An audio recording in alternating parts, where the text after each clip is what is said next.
400 سال پہلے قرآن کی یہ آیت نازل ہوئی، یا ایہا الذین آمنوا کتب علیکم الصیام کما کتب علی الذین من قبلکم لعلکم تتقون۔ اے ایمان والو، تم پر روزے فرض کیے گئے جیسا کہ تم سے پہلی امتوں پر فرض کیے گئے تھے، تاکہ تمہارے اندر تقوی پیدا ہو جائے۔ یہ آیت نازل ہوئی اور صحابہ کرام نے رمضان کے روزے رکھنا شروع کیے۔ اس کے بعد جہاں جہاں مسلمان دنیا میں جاتے گئے، نمازوں کے ساتھ ساتھ رمضان کے روزے بھی اپنے ساتھ لیتے گئے، اور آج پوری دنیا میں جب رمضان شروع ہوتا ہے تو کروڑوں لوگ روزہ رکھتے ہیں۔ اس روزے میں جسمانی حکمتیں بھی اللہ نے رکھیں اور روحانی حکمتیں بھی اللہ تعالی نے رکھیں۔ جسمانی حکمتیں، یہ جسم کی زکوٰۃ ہے، آپ کو اللہ تعالیٰ روزوں کی برکت سے صحت عطا کرتے ہیں، بہت ساری بیماریوں سے نجات مل جاتی ہے۔ اور روحانی برکتیں کیا ہیں؟ انسان کے لیے دنیا میں سب سے مرغوب چیز خوراک ہے۔ خواہشات کی دو قسمیں ہوتی ہیں، ایک خواہشات وہ ہوتی ہیں جن کا آپ کی باڈی سے تعلق ہے، جو باڈی کی نیڈ ہیں۔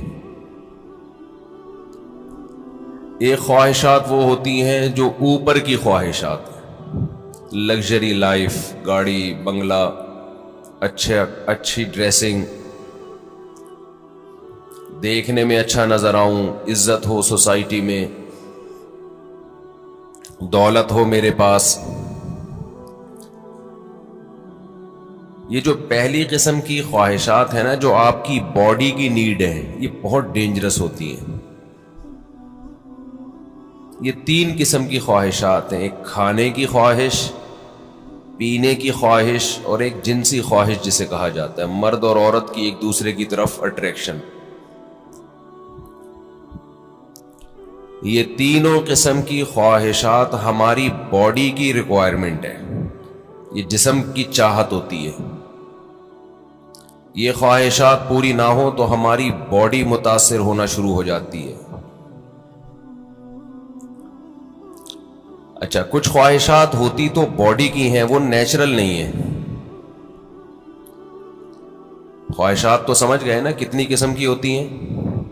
دو قسم کی نا، ایک باڈی کی ریکوائرمنٹ، باڈی کی نیڈ، اور ایک باڈی کی نیڈ نہیں ہے، یعنی جسم کا تقاضا نہیں ہے، بلکہ وہ ہماری جسم سے ہٹ کے خواہشات ہوتی ہیں۔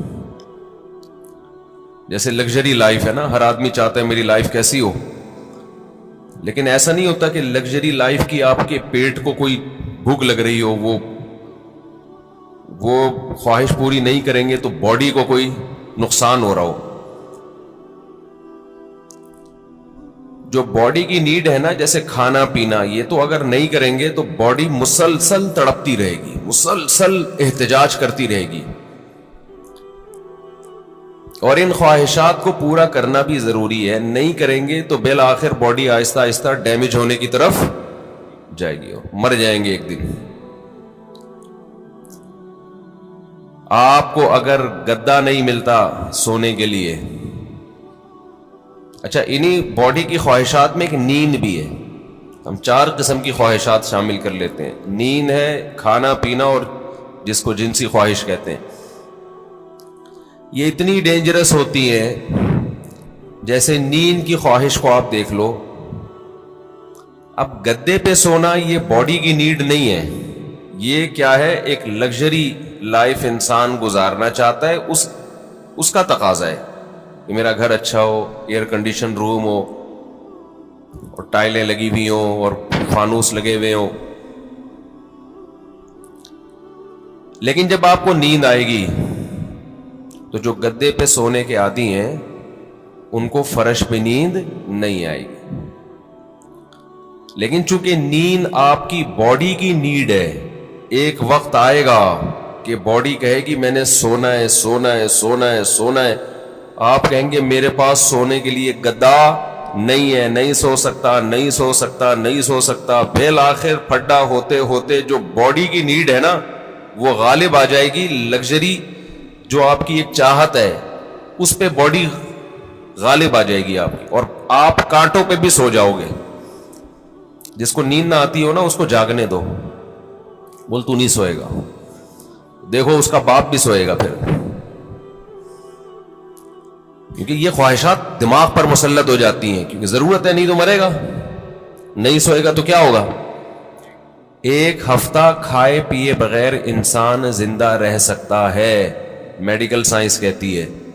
ایک ہفتہ سوئے بغیر زندہ نہیں رہ سکتا. اس لیے یہ اللہ مسلط کر دیتے ہیں کہ تیرا باپ بھی سوئے گا. تبھی آپ نے دیکھا ہوگا ڈرائیونگ کے دوران ڈرائیور سو جاتا ہے، حالانکہ اس کا سونے کا بالکل موڈ نہیں ہوتا، اور ایسا سوتا ہے کہ اپنے ساتھ سارے پیسنجر کو بھی ہمیشہ کے لیے سلا دیتا ہے. تو یہ چیزیں اللہ نے مسلط کی ہوئی، بھائی یہ تمہاری خواہش میں نہیں ہے. ورنہ بڑے لوگ کہتے ہیں ہمارے پاس ٹائم نہیں ہے، اگلے مہینے ہم سوئیں گے، اس دفعہ ہمیں آفس کا بزنس کا کام ہے بہت.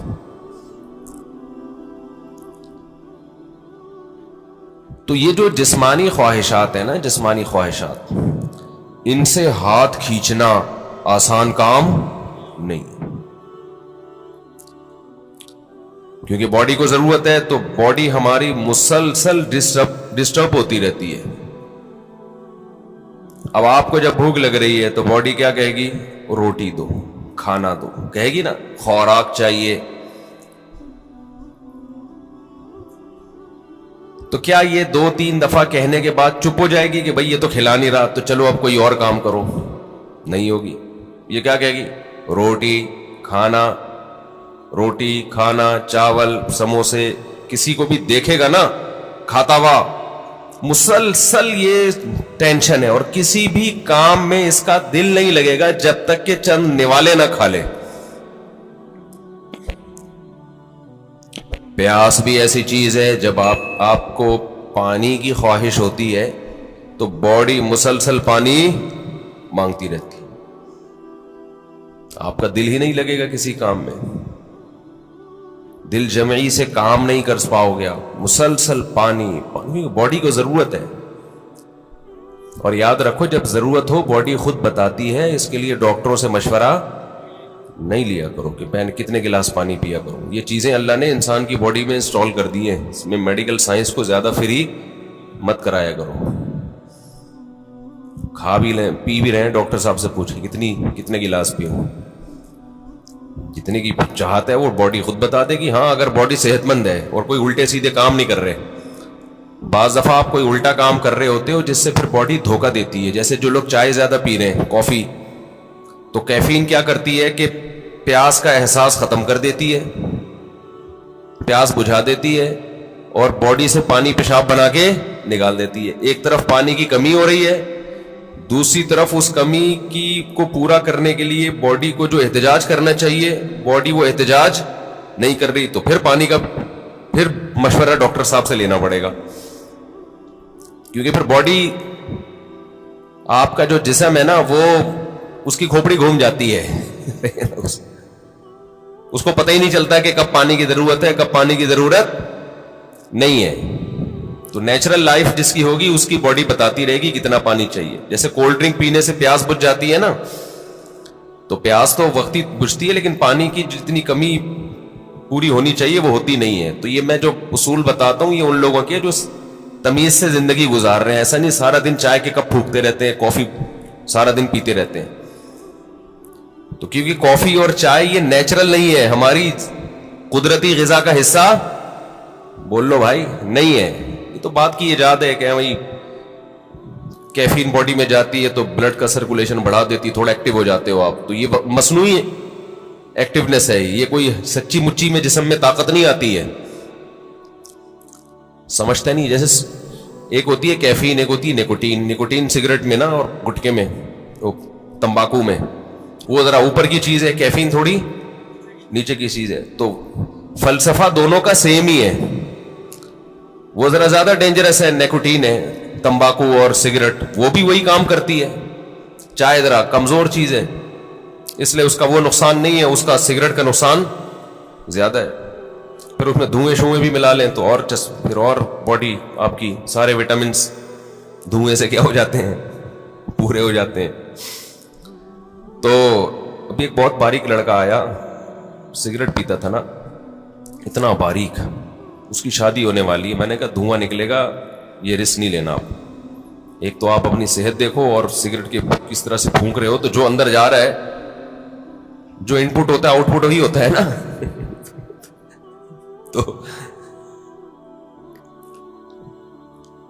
تو یہ جو ہے نا, یہ جو باڈی کی ریکوائرمنٹ نشہ ہے, نشہ یہ بن جاتا ہے, یہ اللہ نے بنایا نہیں ہے. یہ اس سے بھی زیادہ خطرناک ہے روٹی پانی سے.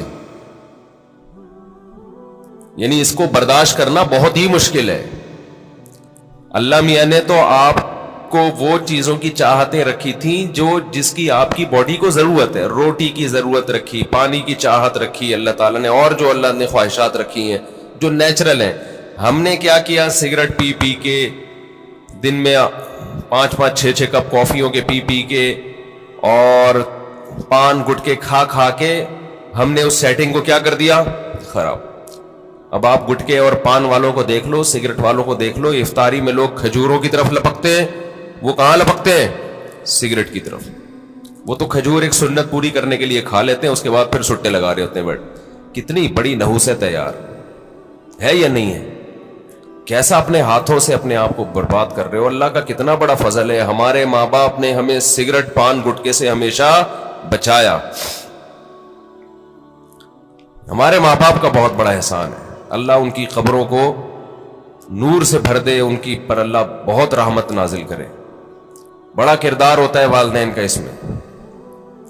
بالکل بچوں کو قریب نہ جانے دو. ہم تو ایک دفعہ, مجھے یاد ہے میں نے ایک دفعہ سگریٹ پی تھی چھپ کے, وہ بھی ایسے کہ ہمارے ایک رشتے کے تایا لگتے تھے, وہ پیتے تھے, رشتے کے تایا, دور کے تایا. انہوں نے پھینکی تو ہمیں شوق تھا تھوڑی تحقیقات کا کہ یار یہ کیا ہے, اس میں اتنا شوق سے یہ صبح شام سٹے لگاتے ہیں. تو انہوں نے پھینکی تو میں نے اٹھا لی, تو اٹھا کے میں نے کہا ذرا چک کے دیکھو نا. تو ایک کش لگایا ہے, وہ اتنی کھانسی ہوئی ہے کہ اللہ کا بڑا فضل. اور شکر ہے دیکھا نہیں کسی نے, ورنہ طبیعت سے کٹتے. طبیعت سے کیا ہوتا, کوئی گھر میں دیکھ لیتا تو کٹ جاتے طبیعت سے. تو جو بات ہے میں اس کی طرف آتا ہوں. تو جو سگریٹ ہے اور یہ سب چیزیں تو انسان خود عادی بنا لیتا ہے نا. تو یہ میرا آج کا ٹاپک نہیں ہے, یہ تو اپنے ہاتھوں اپنے آپ کو آپ جہنم کی آگ میں ڈال رہے ہو, ایک عذاب میں ڈال دیا آپ نے اپنے آپ کو. اچھا ایک بات خوب سمجھ لو, بات چل نکلی ہے, یہ جو سگریٹ والے, گٹکے والے, اور بہت زیادہ جو کافی پیتے ہیں, چائے پیتے ہیں, بہت زیادہ کیفین کی لت پڑ گئی ہے ان کو, یہ لوگ اکثر ایک بات یہ کہتے ہیں کہ اس سے ذہن فریش ہو جاتا ہے. یہ خوب سمجھ لو, کوئی بھی نشے کی چیز, نشے سے میری مراد یہ نہیں ہے جو شراب کا نشہ ہوتا ہے, نشے سے مراد جس کی بھی لت پڑ جائے. تو جو کیفین ہے, کافی, یہ جو نیکوٹین ہے, ان میں یہ ذہن میں رکھو کہ جتنی کوانٹٹی آپ لے رہے ہو نا فریش ہونے کے لیے, تھوڑے دن میں اس کے عادی ہو جاتے ہو. سمجھتے ہو؟ پھر آپ کو اس کی مقدار بڑھانی پڑتی ہے, جبکہ روٹی اور پانی میں ایسا نہیں ہے. جتنی روٹی سے پیٹ بھر رہا ہے نا, اگر خام میں زبردستی زیادہ ٹھوس کی عادت نہیں بناؤ گے تو مزید کی عادت نہیں پڑتی, بلکہ کم کی عادت پہ لاؤ گے تو کم, زیادہ پہ لاؤ گے تو زیادہ. جبکہ یہ جتنی چیزیں جو نیچرل نہیں ہے, جو ہماری باڈی کی نیڈ نہیں ہے, ان کو جب آپ لوگے تو جتنے کپ میں آج فریش ہو رہے ہو نا, کل اس سے تعداد بڑھانی پڑے گی. شرابی کو دیکھ لو نا, شروع میں ایک گھونٹ میں بہک جاتا ہے اور بڑا مزہ آتا ہے اس کو, اس کے بعد پورے کریٹ کے کریٹ پی جاتا ہے, لیکن اس کو وہ نشہ نہیں آتا جو پہلے دن ایک گھونٹ میں آیا تھا اس کو. تو یہ خود ایک عذاب ہے کہ کیا آپ سمجھ رہے ہو فریش ہو رہا ہوں؟ بھائی آپ فریش نہیں ہو رہے، اس سے آپ کا دماغ تازہ نہیں ہو رہا، دماغ کو اس کی عادت پڑ رہی ہے، اب اس کو مزید چاہیے، تو بالآخر ایک نہ ایک وقت جا کے بریک لگانی پڑتی ہے آپ کو. تو پہلے ہی نہیں لگا لو، اچھا ہے، کیا خیال ہے؟ شروع میں ہی چھوڑ دو ان چیزوں کو یار. تو یہ جو ہماری باڈی کی نیڈ ہے نا، کھانا پینا اور یہ جو خواہشات ہیں، جو یہ ان کا برداشت کرنا یہ بہت مشکل ہے. اور رمضان میں اللہ انہی 3 چیزوں پہ پابندی لگا دیتے ہیں. ویسے تو 4 چیزیں ہیں نا جو بہت زیادہ انسان کو، جس کی خواہش سونا اور جنسی خواہشات اور کھانا اور پینا، تو ان میں سے 3 اللہ تعالی روزے کی حالت میں کیا کر دیتے ہیں؟ پابندی لگا دیتے. کھانا پینا اور جنسی خواہش آپ پوری نہیں کر سکتے. سونے پر اللہ پابندی نہیں لگاتے، یہ اللہ کی رحمت ہے. اللہ چاہتے تو رمضان میں سونے پر بھی پابندی لگا دیتے، لیکن ما جعل علیکم فی الدین من حرج، قرآن کہتا ہے ہم نے دین میں تنگی نہیں رکھی. ایسا دین بنایا جو ہر دور میں ہر انسان کے لیے سوٹیبل ہو، اس کے لیے اس پر عمل کرنا ممکن. نیند کا سیٹ اپ اس میں زیادہ پریشانی ہو جاتی اور عین ممکن ہے صحت کو نقصان ہونا بھی شروع ہو جاتا. تو رمضان کا مقصد لوگوں کی صحتوں کو نقصان پہنچانا نہیں ہے، لوگوں میں خواہشات پہ کنٹرول کرنے کا جذبہ پیدا کرنا ہے. اور ویسے بھی حکمت کی بات کیا ہے کہ اللہ اگر نیند پہ پابندی لگا دیتے نا، نیند پہ، تو کیا ہوتا؟ لوگ مغرب کے بعد سوتے وہ فجر میں اٹھتے. کیا خیال ہے؟ تو نیند ڈبل کر رہے ہوتے، اس کا کوئی فائدہ نہیں تھا. یعنی نیند ایسی چیز ہے نا، جب آپ پہ مسلط ہوتی ہے تو آپ کے لیے اس کو روکنا ممکن نہیں رہتا. اب دن کے ٹائم میں نیند آتی، آپ لازماً آنکھ لگ رہی ہوتی ہے، آپ کہیں بھی بیٹھے ہوتے آنکھ لگ جاتی ہے آپ.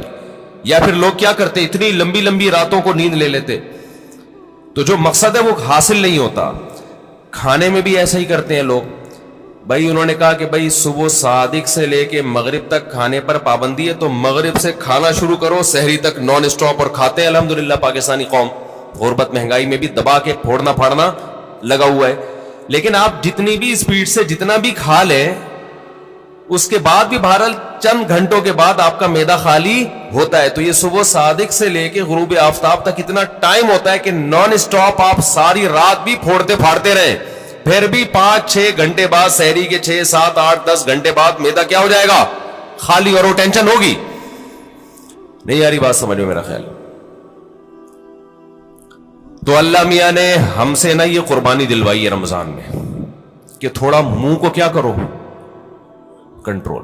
سب سے بڑا مسئلہ ہم نے علماء سے سنا ہے کہ جس آدمی کا اپنے منہ پہ کنٹرول نہیں ہے، باقی کسی خواہش پہ وہ کنٹرول نہیں کر سکتا. اور یہ بالکل درست بات ہے. دیکھو دنیا میں 2 قسم کے فلسفے ہیں. اس پر تو غیر مسلم اور مسلم سب کا اتفاق ہے کہ انسانیت کو کامیابی کی طرف لے جانا چاہیے، ہے یا نہیں؟ بھائی امریکہ بھی یہی بات کرتا ہے، انسان کو کس طرف لے کے جاؤ؟ کامیابی. جاپان والے بھی کہتے ہیں بھائی ایک سکسیسفل نیشن بننا چاہیے ہمیں، کامیاب بننا چاہیے ہمیں، اور اسلام بھی یہی کہتا ہے. لیکن غیر مسلموں کے ہاں کامیابی نام ہے خواہشات کے پورا ہونے کا. آپ کی تمام خواہشات پوری ہو رہی ہیں تو آپ ایک کامیاب انسان. سمجھتے ہو کہ نہیں سمجھتے ہو؟ اگر آپ کی ہر خواہش پوری ہو رہی ہے تو آپ کیا ہیں؟ کامیاب. لیکن اسلام کیا کرتا ہے؟ آپ کی جگہ جگہ خواہشات پہ پابندیاں لگا رہا ہوتا ہے. جگہ جگہ آپ کی خواہشات پہ کیا لگاتا ہے؟ پابندیاں. یہ نہیں کرنا، یہ نہیں کرنا، یہ لیگل ہے، یہ لیگل ہے. بہت ساری اور بڑی خطرناک قسم کی پابندیاں بھی لگا دیتا ہے اسلام، جس کا غیر مسلم تصور ہی نہیں کر سکتے کہ ان سے بچے ہم. آپ اپنی مرضی سے سو سکتے ہو اسلام میں؟ عشاء سے پہلے سو سکتے ہو؟ بولو نا، یوں کر دیا کرو تھوڑا پتہ تو چلے. نہیں سو سکتے. فجر سے پہلے اٹھنا ضروری ہے یا نہیں ہے؟ اب ایک آدمی کہہ رہا ہے یار میں سو رہا ہوں لمبا، بس 11 بجے اٹھوں گا. نہیں بھائی، آپ کو اسلام پابندی لگائے گا کہ آپ کو اپنی مرضی سے سونے کی اجازت نہیں، اٹھنا پڑے گا. سردی ہے، وضو کا دل نہیں کر رہا، یخ ٹھنڈا پانی ہے، اسلام کیا کہے گا؟ غیر مسلم کیا کہے گا؟ بھائی نہیں اٹھو، یا اٹھ گئے ہو تو ہاتھ منہ مت دھو. لیکن اسلام آپ پہ پابندی لگائے گا، آپ کو ہاتھ منہ دھونے پڑیں گے، چاہے ٹھنڈ لگے یا نہ لگے.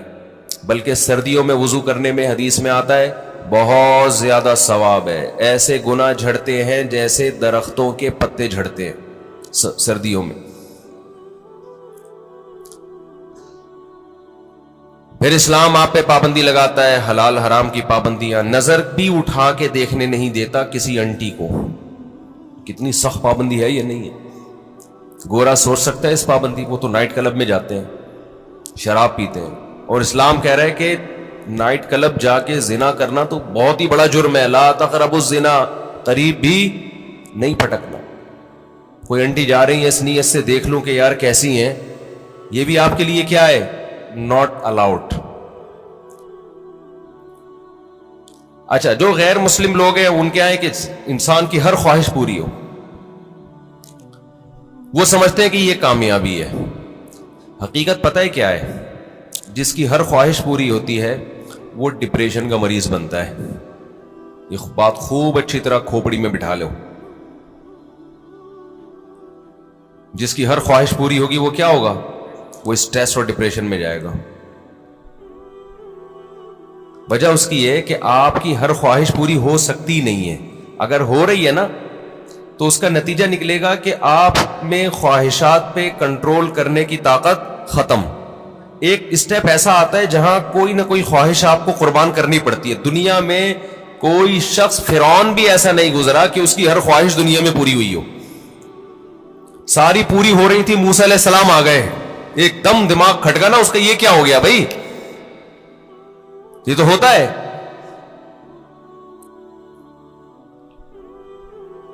جتنی بھی آپ کے اندر خواہشات ہیں نا، پوری کرتے رہیں، کہیں نہ کہیں آ کے قدرت کی طرف سے بیریئر کھڑے ہو جاتے ہیں آپ کی راہ میں، اور آپ خواہشات پوری کرتے کرتے یوز ٹو ہو چکے ہوتے ہو. آپ کو خواہشات پہ کنٹرول کرنے کی عادت نہیں رہتی. پھر آپ جاتے ہو اسٹریس میں، ڈپریشن میں، اور چیخو پکار، مار دھاڑ. جیسے جو بچے زیادہ لاڈ پیار میں پلتے ہیں وہ بچے شور شرابہ زیادہ مچاتے ہیں. جن بچوں پہ ماں باپ کا کنٹرول ہوتا ہے کہ کچھ خواہشات پوری کر دی، کچھ پوری نہیں کی، وہ بچے بھی کنٹرولڈ ہوتے ہیں. یقین نہ آئے تو جا کے مشاہدہ کر لو.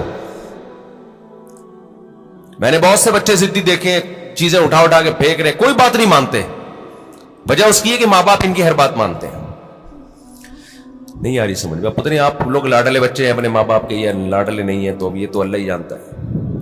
لیکن ہم نے ایسے بچے مارکیٹ میں دیکھے، ہر خواہش پوری ہو رہی ہے، بچہ چڑچڑا ہو گیا.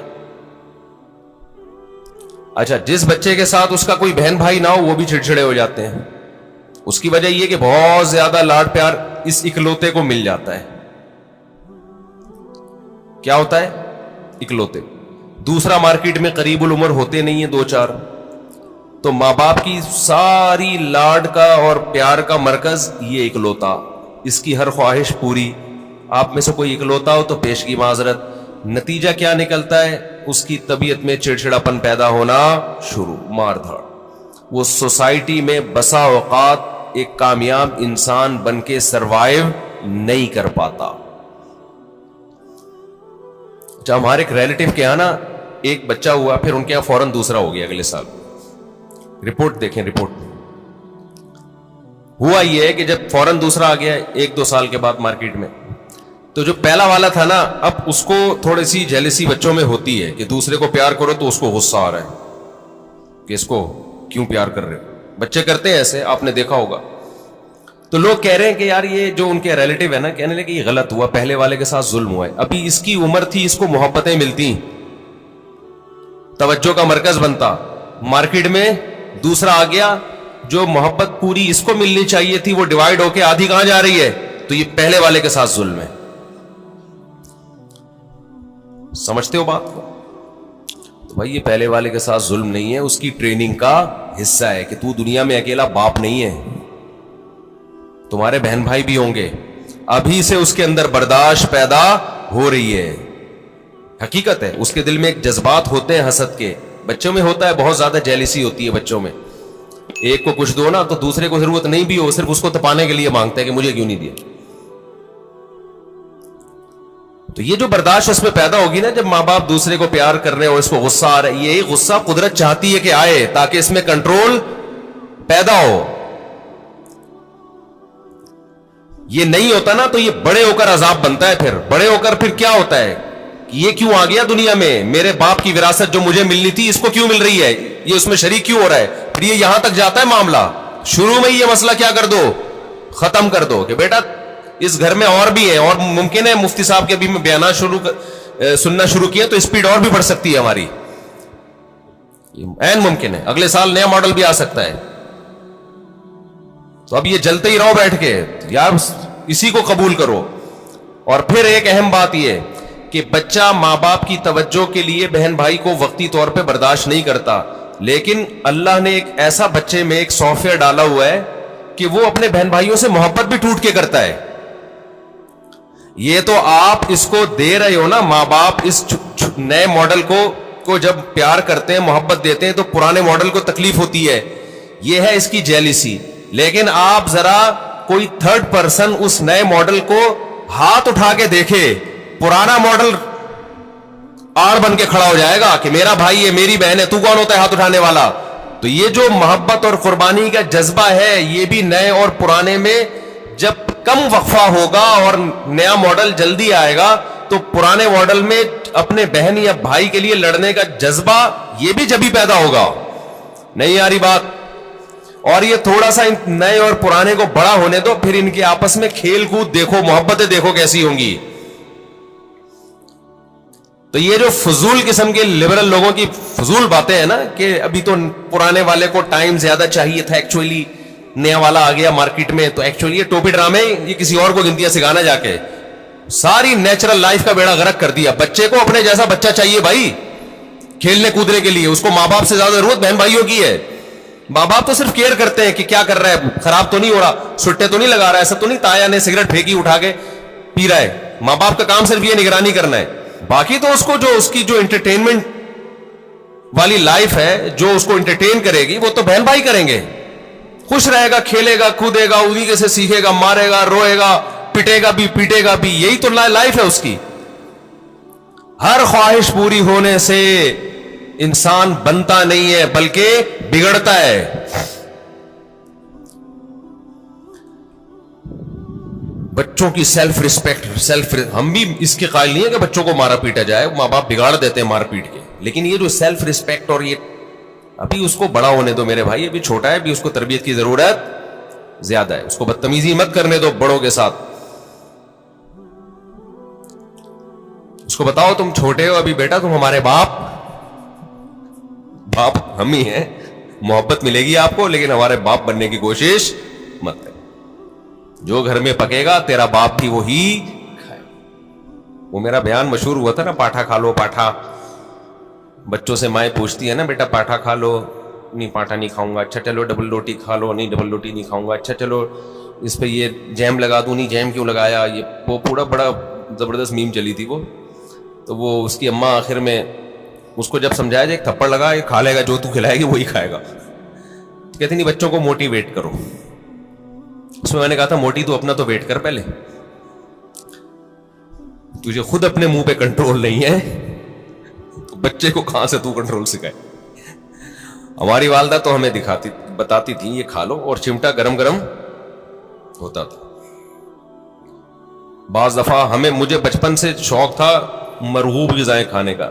آلو کی بھجیا پکی ہوئی ہوتی تھی بعض دفعہ گھر میں، اور مولی کی پتہ نہیں پتے بعض دفعہ ہماری اماں کو بڑا شوق تھا. ہمیں نوالا حلق سے ہی نہیں اترتا تھا، ہمیں نہیں یاد پڑتا. ہماری اماں نے کہا چل تمہارے لیے میں یہ کر لیتی ہوں، یہ کھانا پڑے گا آپ کو. گھر میں کیا ہے یہی پک. تو اب ہم نہیں غصہ کر سکتے تھے. ہماری اماں چمٹا دکھاتی تھی، چمٹا یہ لگے گا، لگاتی نہیں تھی لیکن ڈراتی تھی. اور جب ہم دیکھتے تھے کہ ہمارے والد صاحب بھی وہی کھا رہے ہیں تو ہم سوچتے تھے ہمارا باپ بھی یہ کھا رہا ہے تو تیرے باپ کو بھی یہ کھانا پڑے گا.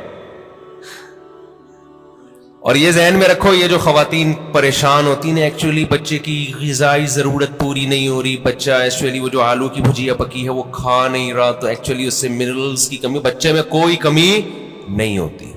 اتنا زیادہ ضروری نہیں ہے کھانا پینا جتنا بنا لیا لوگوں نے. بڑھے گا وہ, اس کا باپ بھی بڑھے گا. یہ جو قد بڑھتا ہے نا, ڈاکٹروں سے ہم نے پوچھا ہے, کہتے ہیں بھائی یہ جس کا بڑھنا ہے نا اس کو کم کھلاؤ گے تو بھی جائے گا وہ اوپر, جس کا نہیں بڑھنا نا, جس کے باپ دادا ہی سارے چھوٹے چھوٹے سے ہوں تو جینز میں ہی اس کے قد نہیں ہے, تو اس کو آپ کتنے بھی پراٹھے کھلا دو, مرغیاں کھلا دو, دودھ پلا دو, وہ اس کا باپ نہیں بڑھا تو یہ کہاں سے بڑھے گا. سمجھتے ہو, اکثر بتاتا ہوں نا, ایک آدمی نے ایک چھوٹے سے قد کی خاتون سے شادی کر لی تو بچے بڑے ہی نہیں ہو رہے تھے, تو وہ خاتون کھلا رہی ہے بچوں کو, بیٹا کھا لو بڑے ہو جاؤ گے. کہتا ہے یہ بڑے نہیں ہوں گے, یہ اور چھوٹے ہوں گے, ان کے ساتھ کے پودے لایا تھا وہ بڑے ہو گئے ہیں, یہ اتنے کے اتنے ہی ہیں. تو یہ نا بچوں کے کھانے پینے کو زیادہ سروں پہ مسلط مت کیا کرو, کچھ نہیں ہوتا. اچھا کھلاؤ, بھلے تھوڑا کھائیں, آج تھوڑا کھائیں گے بھوکے رہیں گے, اگلے ٹائم پہ خود ہی چھین چھین کے کھائے گا پھر وہ. تو یہ بازاری چیزیں نہیں کھانے دو بس بچوں کو. جتنی بازاری چیزیں ہیں نا, میں نے تو تجربے کیے ہیں بچوں کے اوپر, اپنے ہی بچوں پہ. جب بازاری چیز کھلائی بیمار ہوئے اور بچا کے رکھا فٹ فاٹ. اچھا میرا ایک بیان تھا, اس کی میں وضاحت کر دوں. میرا ایک بیان تھا, اس میں نے یہ بتایا کہ میں نے اپنے 2 بچوں پہ 6 مہینے تجربہ کیا ہے. 6 مہینے تک میں نے ان کو بازار کی کوئی چیز نہیں کھانے دی. گھر میں دیسی گھی پہ روٹی لگا, چینی, دیسی گھی اور روٹی کھلاتا تھا, اور دودھ اور انڈا. 6 مہینے انہوں نے گزارے. میرا خیال ہے 3 یا 4 سال کی ایج تھی ان کی. ایک کی 4 سال ہوگی, ایک کی 3 سال ہوگی, ایک کی 4.5 سال ہوگی, اس طرح سے. پوری سردیاں آ کے گزری ہیں, ایک چھینک بھی نہیں آئی, ورنہ سردیاں آتے ہی بچے بیمار ہونا شروع ہو جاتے ہیں نا. صرف کیا کھلایا ہے, دودھ, دیسی گھی, روٹی, چینی اور ہاف بوائل انڈا. بہترین تھے. اچھا جیسے ہی 6 مہینے گزرے ہیں, یعنی سردیاں آ کے بھی گزر گئی ہیں, ایک دن ہلکی سی کھانسی ہلکی سی ہوئی ہے تو یہ بنفشہ شہتوت گرم پانی میں ڈال کے 1 چمچ پلا دیا ان کو. وہ اس کے بعد وہ بھی نہیں ہوئی, رات کو سونے سے پہلے نا. بہترین 6 مہینے گزارے انہوں نے, کوئی بیماری نہیں, کوئی چھینک نہیں, کچھ بھی نہیں. 6 مہینے کے بعد کیا ہوا ہے کہ کوئی ریلیٹو آئے, انہوں نے بسکٹ کھلا دیے اور اسی کے بعد طبیعت خراب ہو گئی. پہلے تو پیٹ خراب ہوا, پھر کسی نے کولڈ ڈرنک پلا دی, پھر یہ ہوا, پھر وہ وغیرہ وغیرہ وغیرہ. مجھے اندازہ ہو گیا کہ یہ جو بچوں کی صحت کا مسئلہ ہے نا, گھر کی چیزیں کھلاؤ گے تو ایک دم بہترین صحت رہے گی. اچھا اس پہ میرے کچھ لوگوں نے اعتراض کیا کہ لو بھائی مفتی صاحب چینی کھلا رہے ہیں بچے کو, چینی کون سی کوئی نیچرل ہے؟ نہیں یاری بات سمجھ میں, یعنی ہم چینی کھلائیں, چینی تو خود نقصان دہ ہے.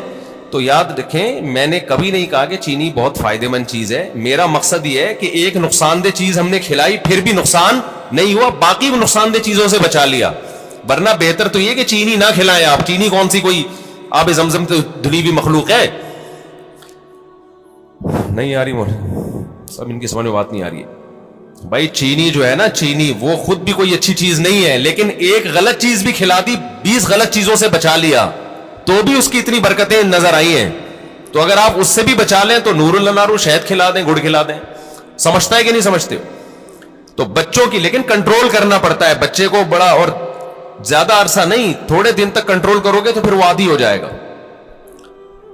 تو میں یہ عرض کر رہا تھا کہ دنیا میں 2 نظریات ہیں. ایک یہ کہ انسان کی ہر خواہش پوری کی جائے تو اس سے وہ کامیاب ہوتا ہے, لیکن اسلام کیا کرتا ہے, جگہ جگہ خواہشات میں رکاوٹیں ڈالتا ہے. تو خوب سمجھ لیں, جس کی ہر خواہش پوری ہوتی ہے وہ کامیاب نہیں ہوتا, بلکہ وہ اسٹریس اور ڈپریشن کی طرف جاتا ہے. بالکل اس کی مثال ایسے ہے جیسے آپ جسم پہ جب ویٹ اٹھاتے ہو, جسم میں اپنی خواہش کے خلاف حرکت کرتے ہو تو جسم بیمار ہونے کے بجائے صحت مند ہوتا ہے. اور آپ جسم کی اپنی خواہشات پر عمل کرنا شروع کر دو, جسم چاہتا ہے بیٹھا رہوں نہ اٹھوں, آپ بیٹھے رہو نہ اٹھو. جسم چاہتا ہے دوڑوں نہیں, صرف چلوں, آپ نہ دوڑو چلو. پھر جسم چاہتا ہے چلو بھی نہیں, بیٹھے ہی رہو, سوتے ہی رہو. تو اس سے جسم کو کیا طاقت اور انرجی جمع ہو کے خوشحال زندگی ملے گی، یا جسم کا بیڑا غرق ہو جائے گا؟ تو ایسے ہی یاد رکھو، انسان کی روح اس وقت خوش ہوتی ہے جب روح پہ بوجھ ڈالا جائے، روح باڈی بلڈنگ کرے، روح جاگنگ کرے، روح ویٹ اٹھائے، اور یہ ٹینشنوں کے ویٹ ہے جو روح اٹھاتی ہے۔ اگر یہ روح کی آپ ہر خواہش پوری کرنا شروع کر دیں گے تو جیسے باڈی کی ہر خواہش پوری کرنے سے باڈی کا بیڑا غرق، تو اسی طرح روح کی ہر خواہش پوری کرنے سے روح کا بیڑا غرق ہو جاتا ہے۔ سمجھ میں نہیں آ رہی میرا خیال ہے بات؟ تو اپنی خواہشات کے خلاف چلنا سیکھیں۔